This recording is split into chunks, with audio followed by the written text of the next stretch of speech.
بادشاہ وقت تھا، بڑا شوقین مزاج تھا وہ۔ اس کا یہ زندگی کا دستور تھا کہ روزانہ اس کے بستر پر کئی من پھول سجائے جاتے تھے اور وہ پھولوں سجے بستر پر آرام کیا کرتا تھا۔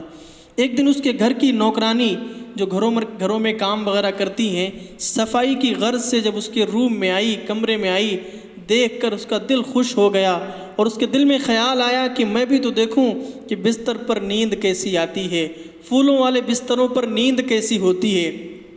اس غرض سے وہ شہزادی بستر پر لیٹ گئی۔ لیٹنا تھا کہ اس کی آنکھ لگ گئی، سو گئی۔ اسی دوران بادشاہ اپنے کسی کام سے گیا تھا، ریٹرن ہو گیا۔ جب اس نے دیکھا کہ میرے بستر پر ایک 2 ٹکے کی نوکرانی سو رہی ہے، اس نے فوراً بچی کو اٹھایا اور اس پر کوڑے برسانا شروع کر دیے۔ جب وہ مار رہا تھا، اسی دوران بچی رو بھی رہی تھی اور ہنس بھی رہی تھی۔ بادشاہ نے جب یہ دیکھا تو حیرت میں ہوا۔ اس نے فوراً بچی سے پوچھا کہ یہ تمہارے رونے اور ہنسنے کی وجہ کیا ہے؟ اس بچی نے بڑا پیارا جواب دیا، آپ بھی اس کو دل کے کاغذ پر نوٹ کریں۔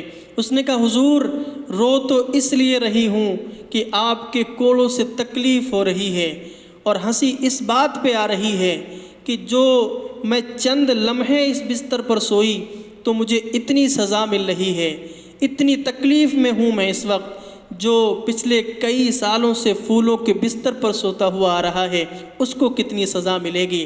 میں اپنے تمام دوستوں سے مخاطب ہو کر ایک بات عرض کروں گا، اللہ نے آپ کو منصب سے نوازا ہے۔ وہ لوگ جو انجینئر ہیں، جو لوگ پروفیسر ہیں، ڈاکٹرز ہیں، ان کی آفس، ان کی کرسیاں بڑی خوبصورت ہوتی ہیں۔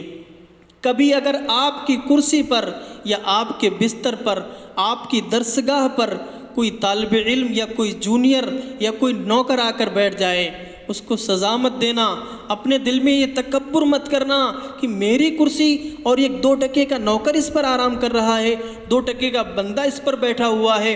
ایسا کبھی مت سوچنا، اس لیے کہ تم دونوں کو پیدا کرنے والی ذات ایک اللہ کی ہے۔ اگر آپ کے تکبر سے اللہ نے آپ سے بھی یہ منصب چھین لیا، پھر کیا بنے گا؟ آپ